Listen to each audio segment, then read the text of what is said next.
Welcome to WPVM's public service programming for Asheville and the surrounding communities. Today's forum features candidates running for the upcoming City Council primary in early March. The candidates Drew Ball and Nina Ireland. There are 20 candidates in total, and WPVM has extended invitations to all of them. This is the second in the series of 3 forums that we have pre-recorded. Dr. Chris Cooper is the moderator, and I'll turn the programming over to him to begin session 2. Thank you all for participating. Hey everybody, welcome to the second of 4 Asheville local government candidate forums presented by WPVM, the voice of Asheville. 3 of these forums will be for City Council, including the one today, and we're also going to have one for Mayor. My name is Chris Cooper. I'm a professor at Western Carolina University, and I'll be your host today. I want to thank everybody for listening and paying attention and caring about local government. And I really want to give a big thanks to our candidates. Running for office is a really tough thing to do, and my hat's off to each and every one of them, and I appreciate them being here very much. Before we get to the candidates and their platforms, I'd like to remind everyone just a few things about this election. Well, this election affects everybody who lives in Western North Carolina, of course. Just the people who live in the city of Asheville within city limits are able to vote. If you're not sure whether you live in city limits or not, that's completely understandable. Sometimes mailing addresses are deceiving. So you can just call or email or drop by the Buncombe County Board of Elections, and they'll be able to help you out. If you're not if you don't know how you're registered to vote, you can also ask them for that. And you can also look up on their website or on the State Board of Elections website to get a sample ballot to sort of guide your choices. As a reminder, today's forum is for the March 3rd primary. Mail balloting is already underway. We've already had ballots sent out and accepted. In-person early voting begins February 12th and runs through February 28th at 11 sites throughout Buncombe County.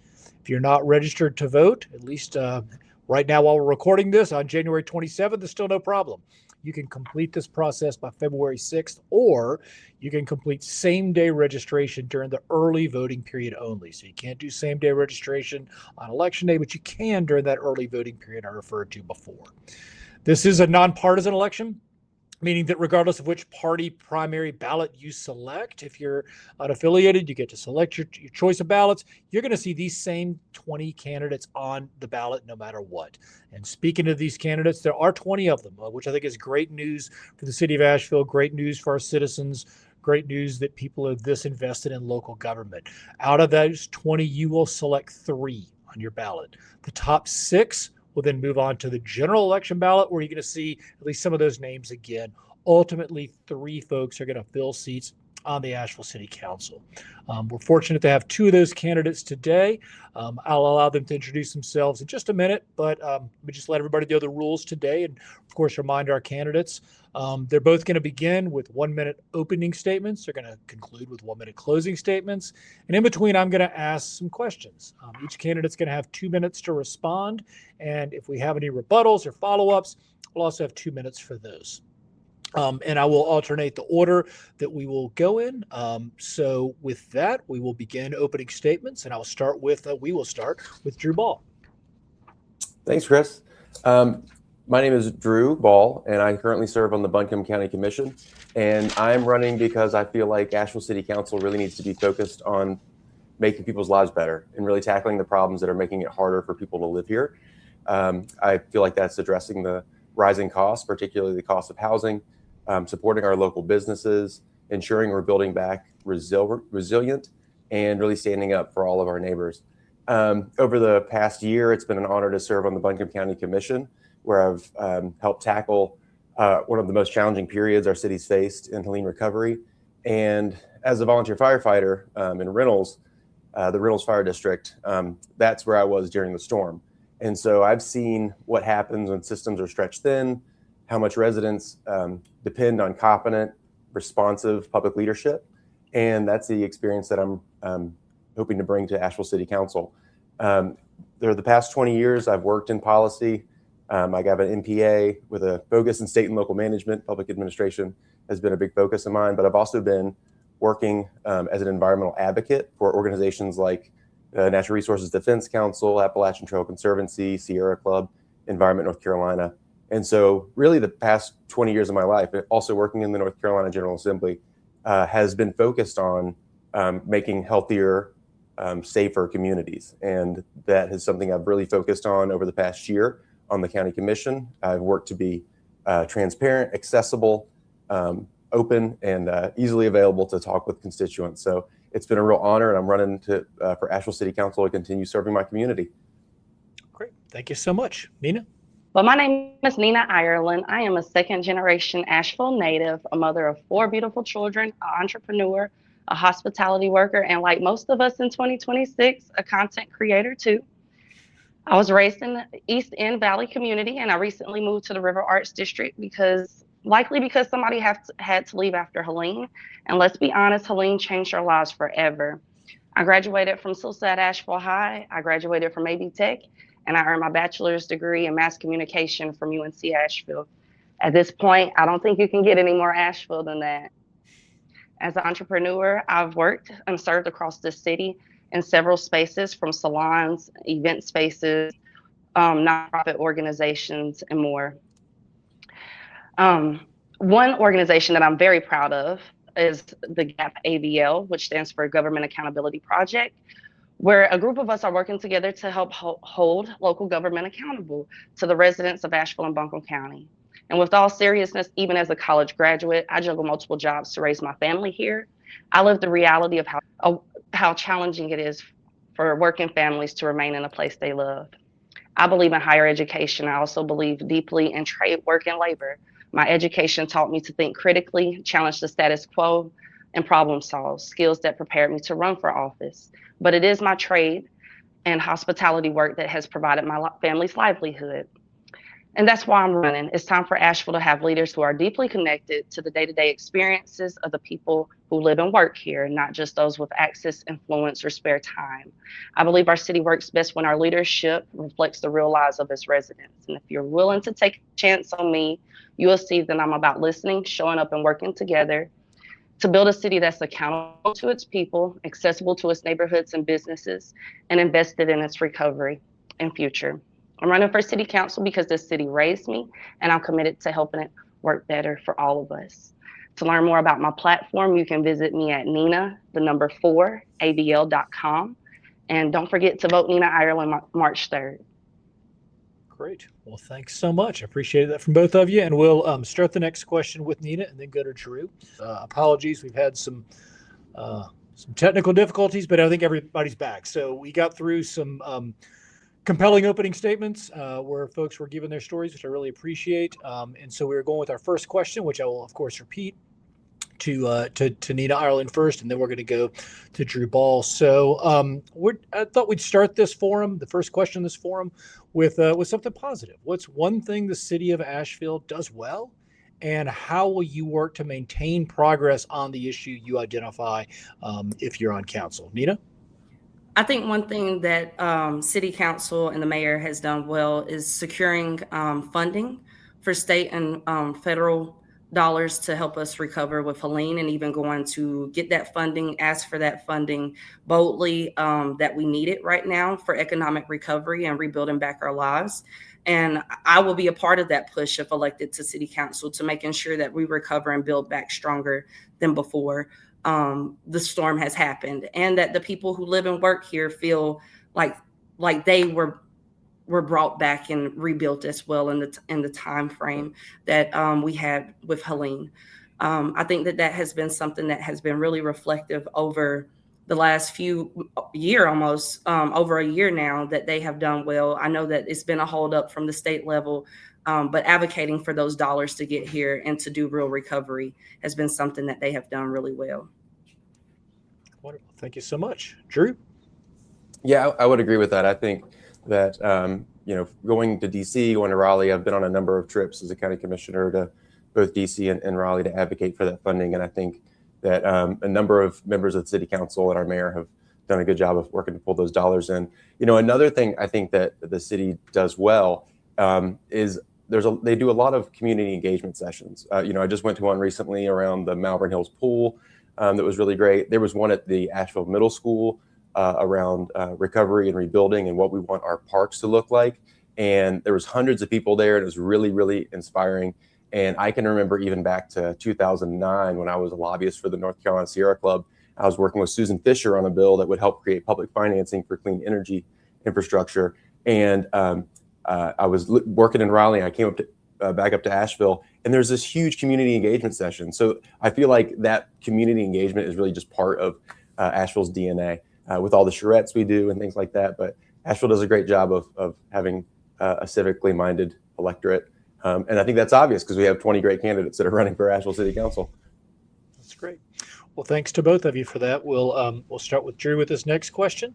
The 2023 Missing Middle Housing Study called for, among other things, more density, altered zoning laws, and it's gotten a lot more attention really just the last couple of weeks. Mayor Manheimer noted to the Asheville Watchdog that, quote, "there's definitely a divide on the council," end quote, on the issue. What is your view of the Missing Middle study, and would you support implementation of its recommendations? Again, we'll start with Drew. I have very strong support for the Missing Middle Displacement Study. I think it is a wonderful roadmap, a great blueprint on how we tackle our housing affordability crisis, which is really the root of so many issues that we face, from transportation to residents experiencing homelessness. And I think it is a great roadmap, and it shows us how we can actually tackle the cost of housing by following it. I think that these things can be scary. They can be, there are neighborhoods who have seen gentrification. They have seen displacement because of past policies. So there is understandably a lot of reticence and concern about how we move forward. But I think that we need to be eager in putting that plan into action, because if we have displacement strategies alongside missing middle, increasing our density, it can go a long way to improving the quality of life here in Asheville. We are growing roughly, the county and city, roughly 10-15% per year. Those folks are coming to Asheville regardless of what we do. So if we fail to plan for that, it's only going to make things harder for folks who live here now. And it's just going to continue to create sprawl and a community we really have to ask ourselves if we want to live in. So by protecting our charm, we've got to tackle and move that plan forward. Great. Thank you so much. Nina? I definitely agree with the missing middle housing study. I think that there is a big divide on city council right now that we see playing out in the news that is unfortunate, with the anti-displacement part of it, the Chapter 5. And I know people have encouraged people to read Chapter 5 of the anti-displacement study, but I go a step further to read Chapter 5 and Chapter 6 to see what the recommendations are from the city that talk about people who are being displaced. And I think that's the biggest thing with all Asheville residents. Legacy neighborhoods are what's at the forefront that people are talking about.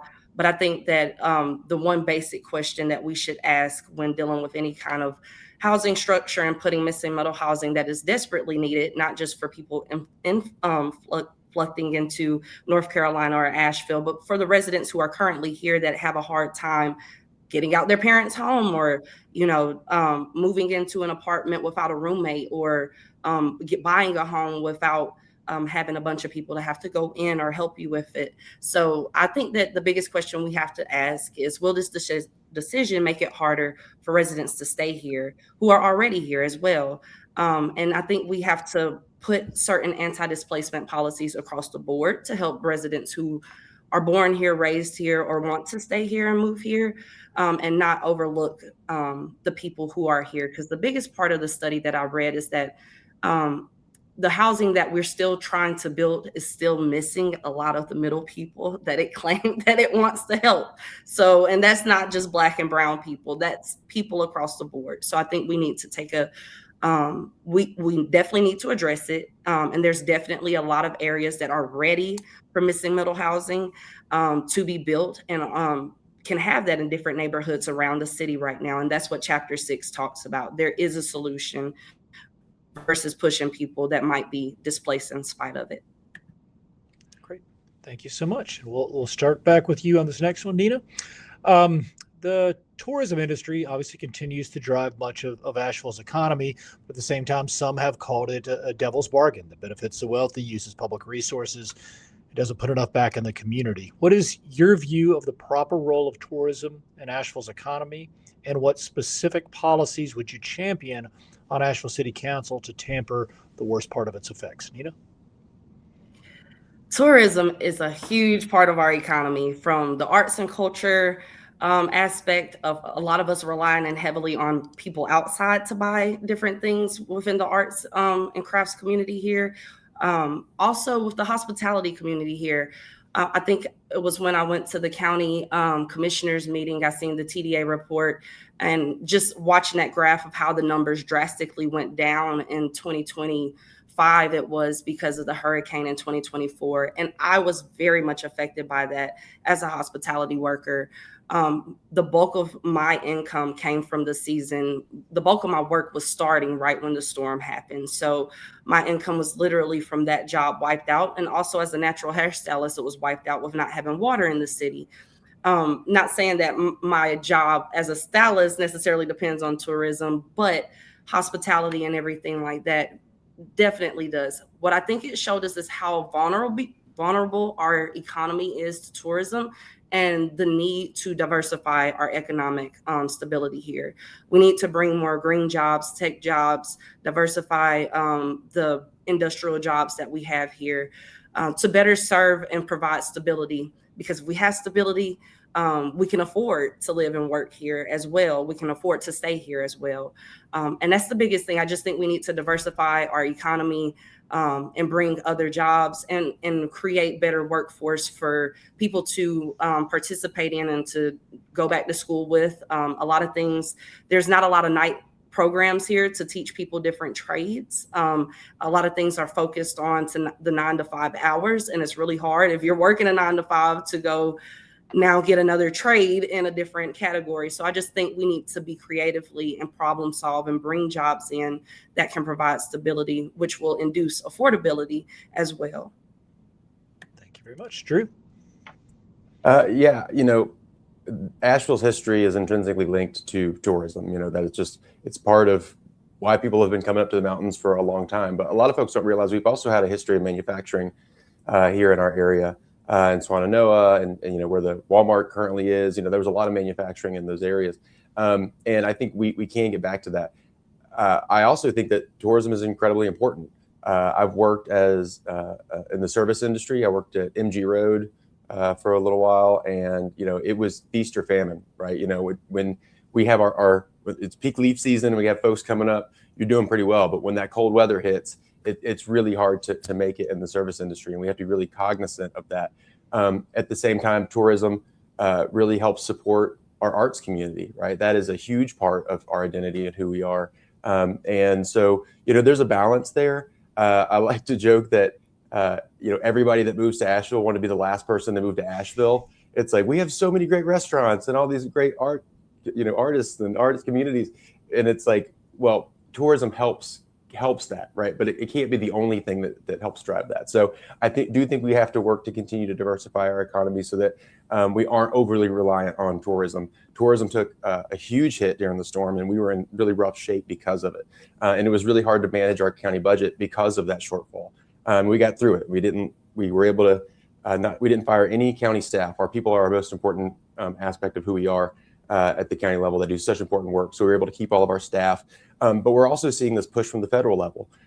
This administration has been cutting Park Service jobs, a lot of federal jobs that were in the area, VA jobs. So, we're really getting hit from all sides. So we do need to diversify our economy, create partnerships with AB Tech, which is something we've done at the county level, and also work to bring in new manufacturing jobs, which is something else we've been working on at the county level as well.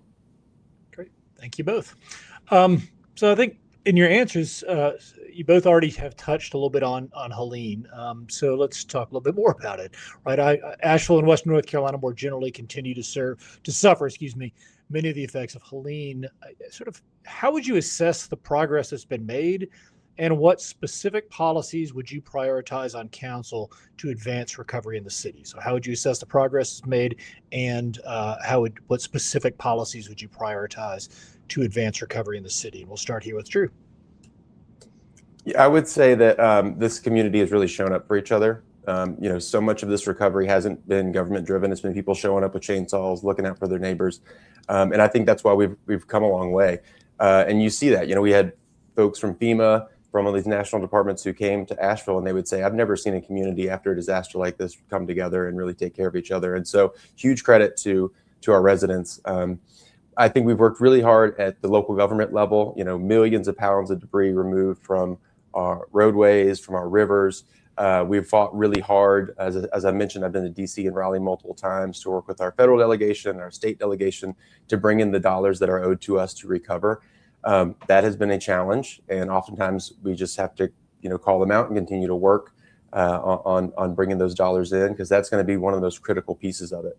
We have a lot of money that we have already paid that is going to have to get reimbursed to us from FEMA and the federal government. So focusing on that, and I think that engaging the community, we have an opportunity right now, not just to build back what was there, but to build back even better and build back more resilient. What do we want our future to look like? What do we want our preparedness to look like next time that we have a major disaster, be it flood, wildfire, snowstorm? We've really got to invest in our first response. Flood gauges.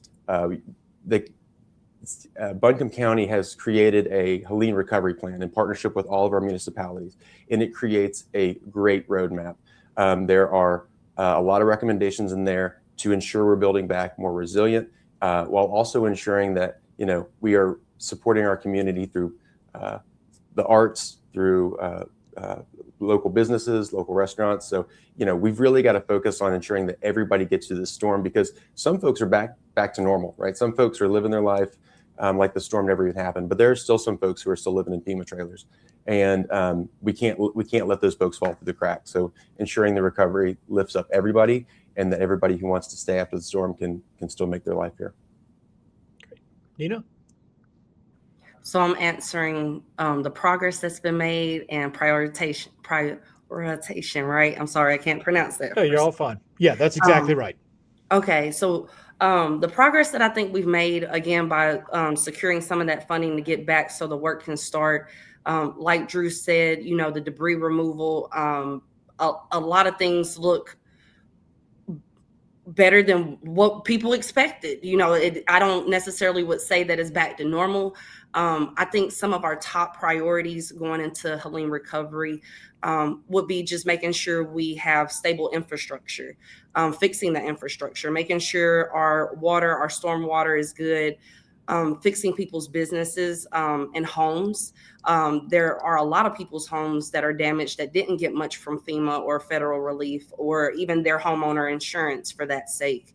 Also making sure that there's dollars still set aside for people who were greatly affected with their work that might not can really just jump into a different trade or a career, and making sure that rental assistance is still out there for people who need it, who are not homeowners, that make a majority of our residents with the affordability aspect. And then again, just public facilities, again, prioritizing revitalization and not necessarily expansion at this time. I'm not going to be prioritizing on trying to just build up new things just for the sake of it. I want to get us back with recovery money to a better place than before, but also just making sure the residents and the small business owners have a cushion better than what they had before Helen as well. Great. Thank you so much. We'll start with you on this next one, Nina. Sort of got a couple questions here about collaboration, just to sort of level set. As you know, North Carolina is not a home rule state, meaning local governments, municipalities in particular, in North Carolina must work in consultation with the state government on many issues. Sometimes that relationship has been productive and collaborative with state government and state legislature in particular.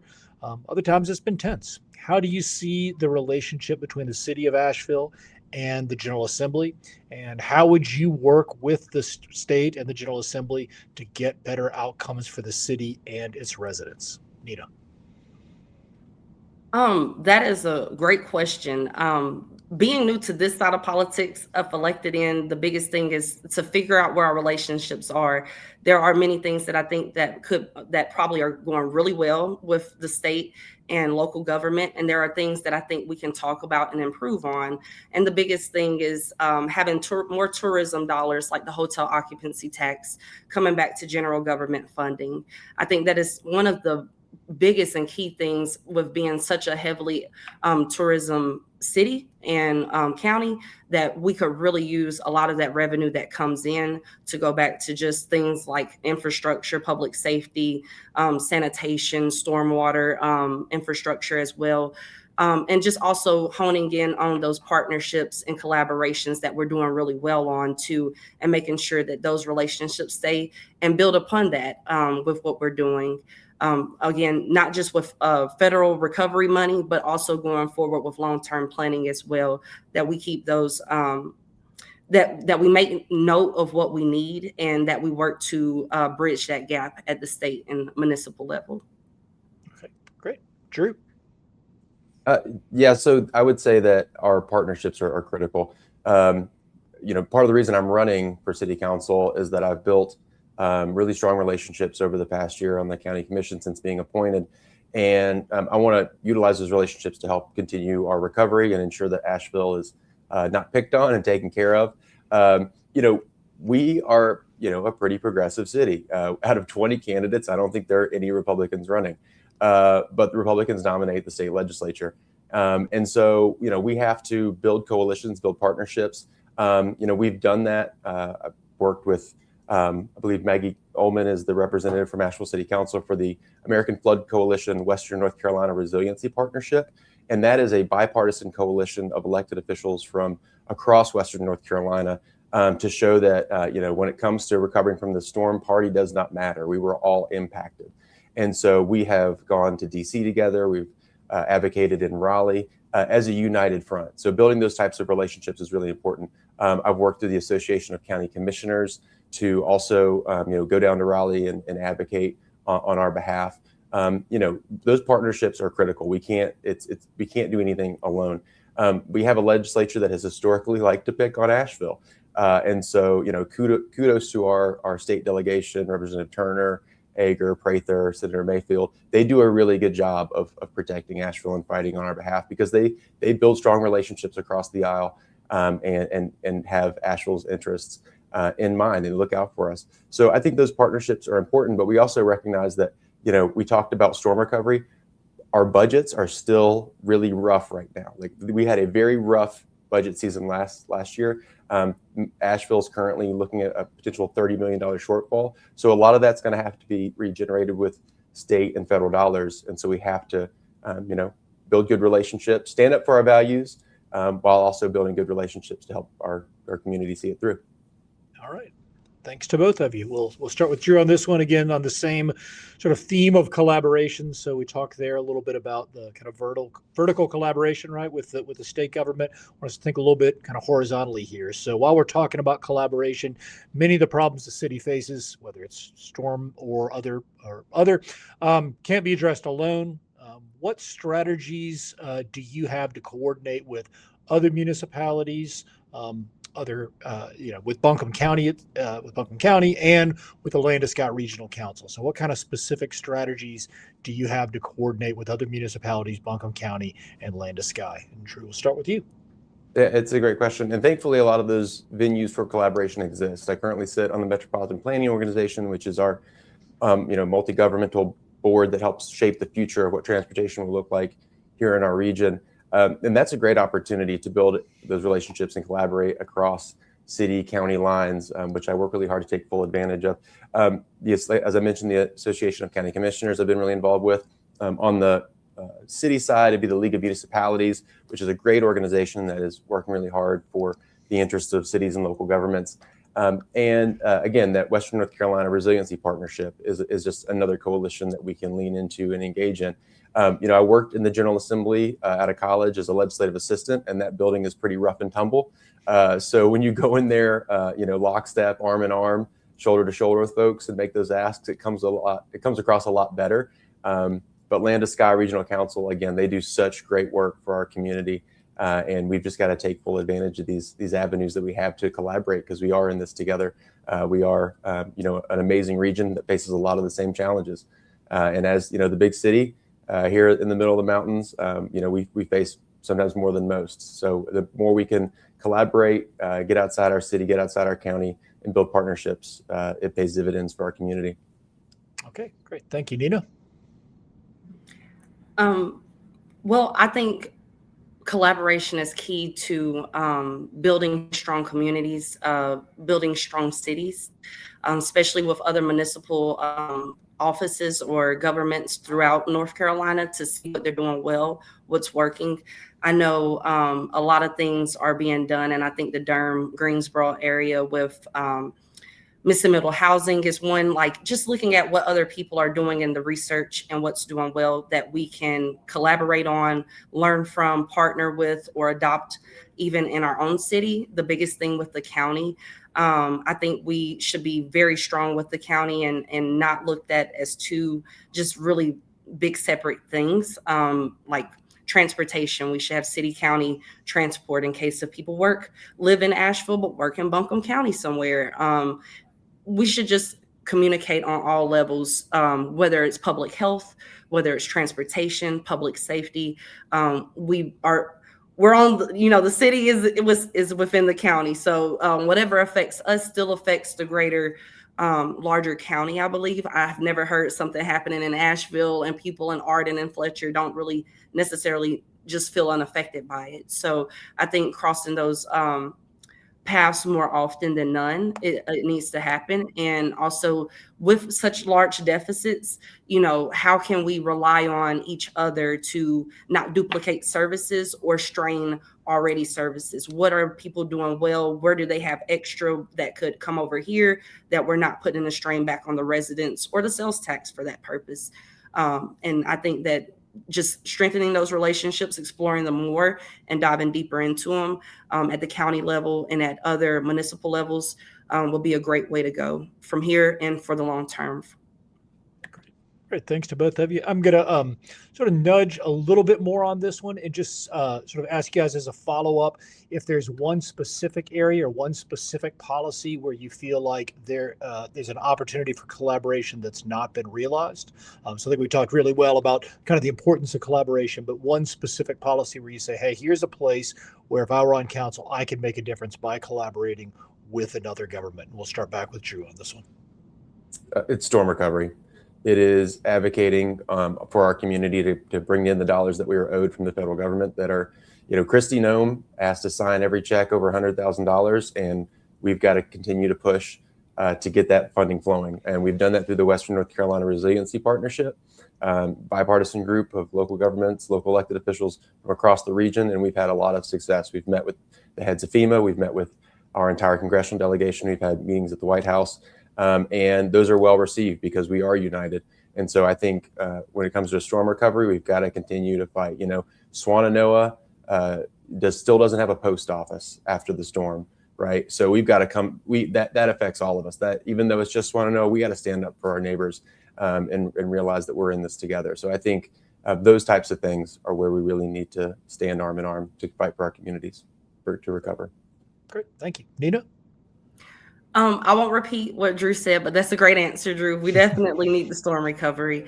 I would say public safety. If there's some crossover that we can have with city and county, the biggest thing is that we need to send the right person out at the right time, and just something like a community paramedic that can handle certain situations when people are dealing with mental health crises and different things like that. So expanding those services to bleed within city and county more, and to be able to respond more and work together more on just something as simple as our homeless population and our underserved communities, and having access to different programs that might not exist in the city that may exist in the county. And if not, just look at city county collaborations on making sure that public safety is one of our top priorities and that we're not overburdening our police department. Great. Thank you so much. We'll start back with Nina on this question. And since you mentioned homelessness briefly, we'll kind of tee off there for a second. So I was looking back at my notes from one of the previous forums that I had the pleasure of moderating a couple of years ago, and I had a question about homelessness, and it struck me that some of the same question still stands, and maybe that's a statement on it itself. But Asheville is experiencing what some have called a quote crisis in homelessness, end quote. What is your experience with this issue, and what specific strategies should the city of Asheville pursue to help people who are unhoused in our community? Well, I would say homelessness is not just a humanitarian issue, it's a cost issue. It is very costly for us to leave people out on the streets homeless. And I believe that we have to look at the factors that cause homelessness and address those. And I think with addressing those, we will reduce the cost that homelessness is putting on our city, unfortunately. And homelessness does not just look like the people that are just walking our streets. Homelessness could be the fact that there's still a lot of millennials that are a part of that missing middle housing, that just because they might have their parents or somebody else to live with, they might fall in that category too. If it wasn't for those people, where would they be? Would they be out on the streets? So I think first we have to lead into the factors that cause homelessness: job loss, medical emergencies, mental health challenges, domestic violence, reentry from people who are incarcerated, and displacement after disasters. A lot of people are experiencing homelessness, like Drew mentioned earlier, that are still living in trailers and not in their own homes that they had before the storm. Secondly is affordability. We have to talk about the affordability in Asheville. Again, outside of mental health and other things that are keeping people from stable incomes and different things like that, affordability is one of the reasons why I think a lot of people who don't are a part of that missing middle housing don't have housing. Also, we have to look at the third, which is prevention. How do we prevent homelessness in the first place? Which is the most cost-effective approach. Rental assistance, eviction protection, and property tax relief can help keep people in their house at a fraction of the cost than putting the cost on emergency systems, like our ERs, our police, our jails, and different things like that to house these people when things go wrong. I think we need to be invested in data-driven, people-centered solutions that stop straining the police department, the jails, the hospitals, and the city budget. So ignoring homelessness will not make it go away. Addressing homelessness and trying to prevent it are some of the things that cost less, and we'll see a lot less people out on the streets. Thank you so much, Drew. That was really well said. I agree. The continuum of care in Asheville does a great job of coordinating partners that are working to support residents that are facing homelessness. They do great work around coordinating our Code Purple, where when temperatures get really low and things get really dangerous outside, helping ensure that folks have a warm place to stay. They coordinate the PIT count, the point in time count, which I encourage everybody who's interested in this issue to engage in the point in time count. It's going to be just got rescheduled. It's going to be February 10th and 11th.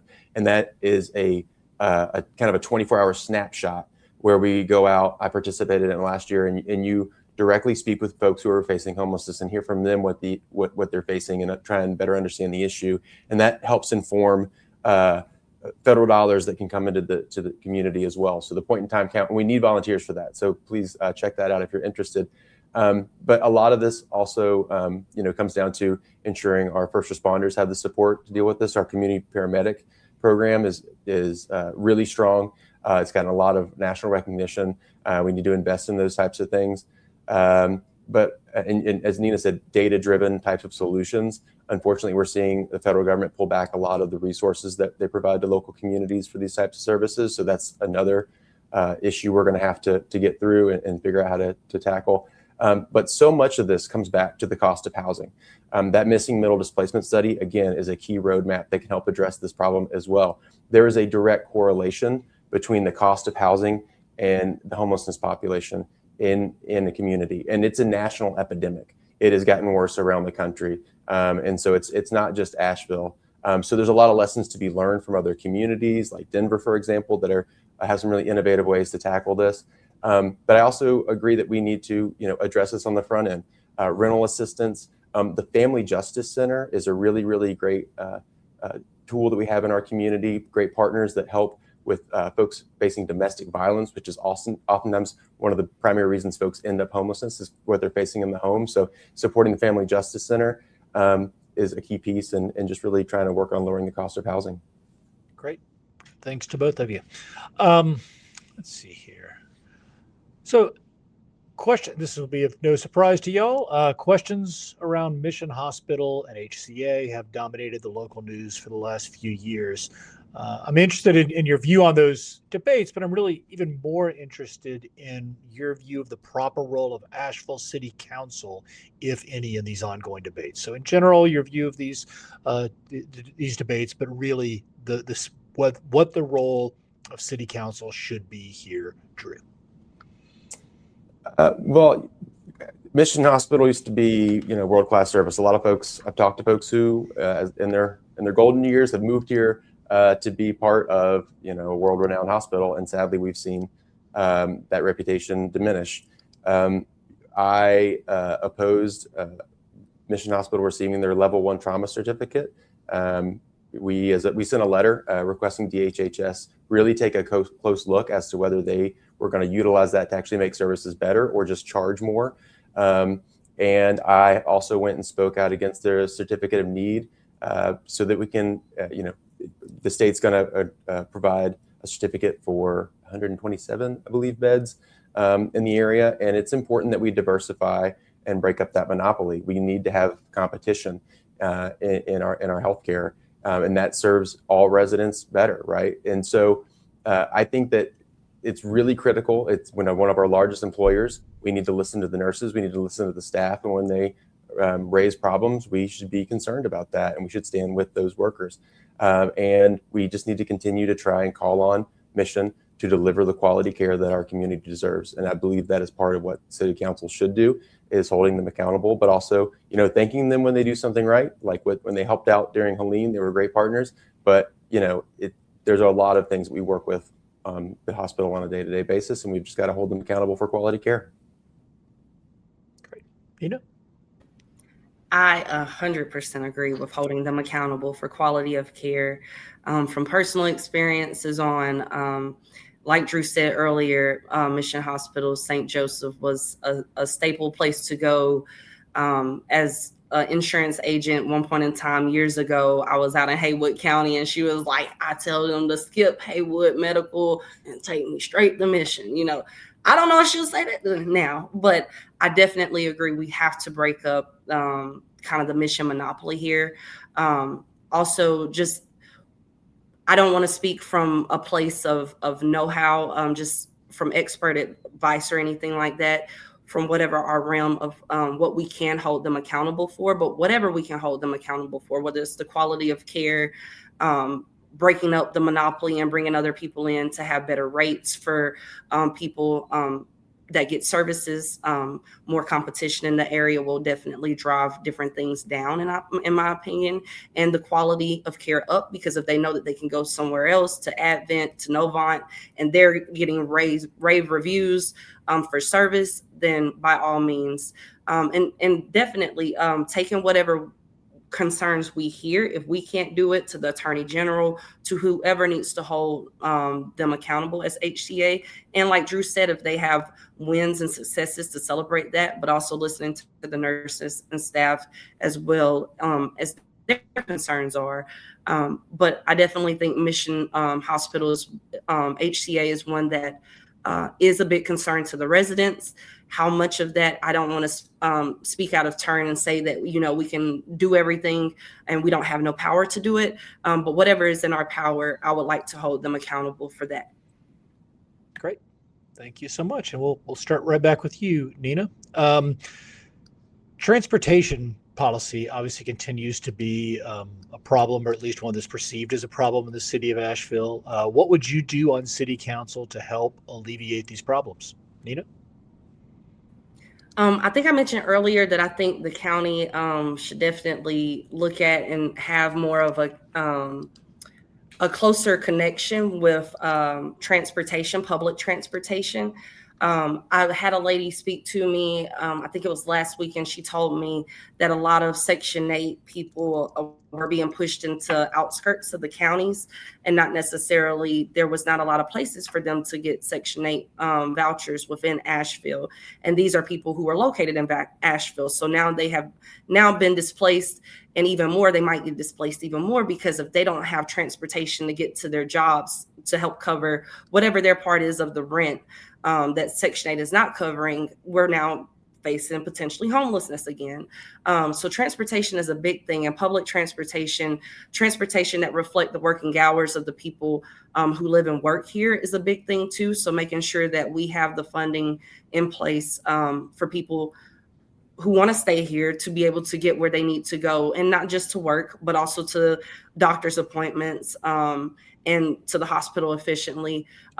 We just need really good policies that can hone in to make sure that we are accessible and affordable and providing stable transportation for the residents. And I think we can do it on a bigger level than just city. I think we can do a city-county partnership to make that stronger. Great. Thank you very much. Drew? Again, I think this is an issue that comes back to housing. So we at the MPO level have adopted a goal of more density because we recognize that sprawl and building further out into the county just puts more cars on the road and creates more traffic. It makes it harder to create walkable, dense communities. The director of our MPO just recently presented to County Commission, and he compared a census tract in Montford and a census tract in Sandy Mush in the far northwest part of the county. And the housing the permits that have been pulled for new housing in Sandy Mush have exploded. A lot of new housing happening up there. A lot of cars having to come all the way down New Leicester to get into the city. The Montford census tract has lost population. They went from having 17% transit ridership to 0. And so if we don't tackle the housing problem, we're chasing our tail, because it's hard to create a public transportation infrastructure if the folks who utilize public transportation are getting pushed farther out into the county or even further. And so I think a lot of it comes back to that, and that part of that missing middle, again, is something that can help us with that. And the other thing about housing too is that there are the Housing Authority presented to the Affordable Housing Committee recently, which I sit on for the county. There are thousands of people in our community who have those housing vouchers. Nina talked about this as well. They can't utilize the housing voucher because we just don't have the supply. Right. So like the people who want to live in our community can't. So we could address homelessness. I mean, so many things come back to housing, but specifically on transportation, I think one thing we need to consider is the I-26 project. And I've joked with some of the folks that are running for city council, and I say, if whoever wins, it's going to be one of the things we hear about the most, because as soon as those roads start getting shut down and the traffic gets even worse, people are going to be upset, and understandably so. This community has come together and they've had a charrette to talk about what we want I-26 to look like. There are some benefits there, right? There's the roadway, the bridge, hopefully will make more sense. And hopefully we'll get some good, we're supposed to get some good pedestrian and bike infrastructure, really ideally with a focus on reducing injuries and fatalities. But we've got to be at the table. I mean, that is going to be a massive project. And I've sat in a lot of meetings with DOT and community members. We've got to get this right. And we've got to stand up for Asheville and take it up to the highest levels of DOT if we have to. We can't get pushed around. This project is going to steamroll us if we just lay down and let us pay right over us. Great. Thank you very much. We'll do one more question, then go to actually two more questions. Go to closing statements. Excuse me. We'll start with Drew on this one. So Asheville, of course, created a Community Reparations Commission in 2022, and then that was later disbanded just this last year. Sort of looking back on where we've been and where we're going in terms of reparations, how would you assess this process, and what kinds of lessons learned would you have to offer for the future? Drew? Yeah, my hat goes off to the folks who've worked really hard on that report. It's incredible, and it is a huge task. We had national attention on how Asheville would handle this, there's some major goals in there, and there's some major milestones on a roadmap that can't be done with one vote, right? We can't just have one vote and say we're gonna solve this issue. Hundreds of years of inequality in our country can't be solved with one city council or county commission vote. But I do think we need to take to heart what is in this. The prison, stop the school to prison pipeline, right? Like, we can't just vote to do that, but push a campaign that pushes home ownership over housing authority rentals, right? Like, these are things that we need to keep in mind, and we need to figure out ways that we can hold ourselves accountable to what that commission has asked us to do, and track our progress along the way, because I do think it is going to be a long progress to achieve that. We also have headwinds at the federal level that are are hostile. We have a justice department that is opposed to restorative justice, right? We had got a letter, the city and the county got a letter and said, we see what you're doing there, and we're watching you. So, we've got to be thoughtful about how we do this, but it's so important that we take these recommendations to heart and try and incorporate them into what we do as a community, so that we are, alleviating harm and restoring, some of that justice and hearing those communities out and doing what's right by them, because it's a part of our history and we need to be honest about it. Great. Thank you very much. Nina? Thank you for the answer too, Drew. I think the reparations committee, first off, for everything that they did and the 3 years that they worked on this, because I believe it's 3 total, and the 39 recommendations that they came to city council with as to what they found and what could be done.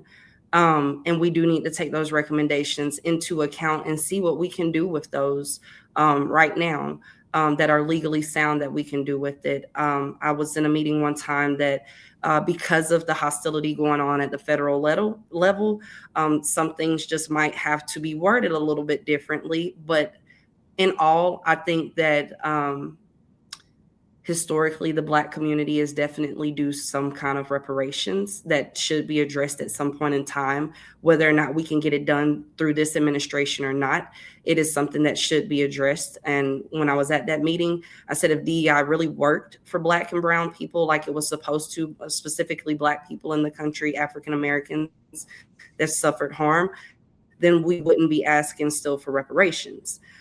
So something was missed when the whole boom of DEI happened, that still left Black people out to why we're still sitting here today having this conversation. I think when getting in city council, looking at things that can happen legally within our realm, that doesn't necessarily violate the federal level or harm any kind of federal dollars coming into our area. Just taking a look at what all our options are that we can do to address certain inequities that has happened in our community, and going forward with those on their recommendation list or not. What can we do as city council? What can we legally do right now to keep moving the needle forward, or at least to keep the conversations going? I think the city has done a very good job at diversifying how it looks and how it hires. But we still have a long way to go with the deep harm that has happened within Asheville and its history alone. So I think that keeping it as a conversation, not just throwing it on the back burner to 2 years from now when we're in the next election, we can bring it back up. I think it's something that we should always, even if it's not always on the agenda, that we should always think about addressing anytime that we can, and being intentional with our policies and making sure that if we're not going to go with things that spell out intentional solutions to harms that has been done, at least be intentional to making sure the government is accessible going forward and opportunities are available for Black people to be a part of and to get their name in the hat. Thank you very much. So last question before we do closing statements. What's one issue we're not talking enough about? And I don't necessarily mean us today, but us as the community. What is one issue we're not talking enough about? Nina? I don't know. I needed a extra 30 seconds to think about that. What? Because I feel like Helen exasperated everything that we're going through right now. Affordability, the economy. What is one thing that we are not talking enough about? Our youth. We're not talking enough about our youth. What are our youth? Especially here in Asheville, we don't have a lot of family-friendly activities. A lot of our parks have been washed away with Helen, which I know that's kind of on the forefront. This summer coming up, we're looking at probably, again, one city pool. We're not talking enough about what it is our youth wants, what's on their minds, what are their concerns, because they will be here doing these kind of, forums here in the next 10, 15 years, so what are we doing to prepare them? What kind of future are we giving them? And, again, how are we better helping them right now in the city to want to stay in this city once they graduate? A lot of people want to graduate and move away and not come back. A lot of people want to start families that were from here and not come back because there's not a lot of friendly activities to do. That doesn't concern alcohol, that somebody pointed out to me the other day, or beer. So I was like, oh, yeah, you're right. It's always there. It's always there. It's part of Asheville. So I think that you're just putting the youth back on topic and back in the forefront. With everything that's going on, we're telling the kids, not right now, but we should always be putting them and thinking about them with any decisions that we make. Great. Thank you. Drew? That's a really good question. I feel like, and I know Nina's having a lot of conversations, so we're like, what are we not talking about? I feel like we probably talked about just about everything with all these conversations we're having out in the community. But, I think the comment about, helping make sure that families can have, raise young families here is important. But also, we've got a lot of folks that are moving to this area that are aging, and we need to make sure that folks can age in place. Again, that comes back to housing affordability, comes back to our quality of Mission Hospital. But, as that aging population continues to get older, which is, the baby boomers and a lot of those folks, we're going to have a city that works for them too. And we got to care for the oldest in our community. So I'd say, caring for the older citizens, a lot of them are going to rely on public transportation. Is it going to work for them? Really kind of thinking through what their quality of life looks like as well, because they're a part of our city too. Great. Thank you very much. Well, we will close out with closing statements, and we'll start with Drew. Well, Chris, thanks so much. Nina, it's always fun to be with you as well. We've got a lot of great folks running for city council, and it's really inspiring to be alongside a lot of these folks. But, I love our mountains. I love our community, and I've helped our community navigate post-Helen as a county commissioner, and that's been a huge honor, and I'm running to continue that service on Asheville City Council. I want to put that budget experience, the relationships I've built, the lessons learned to work. And, I didn't just wake up the other day and say, what Asheville needs? More candidates.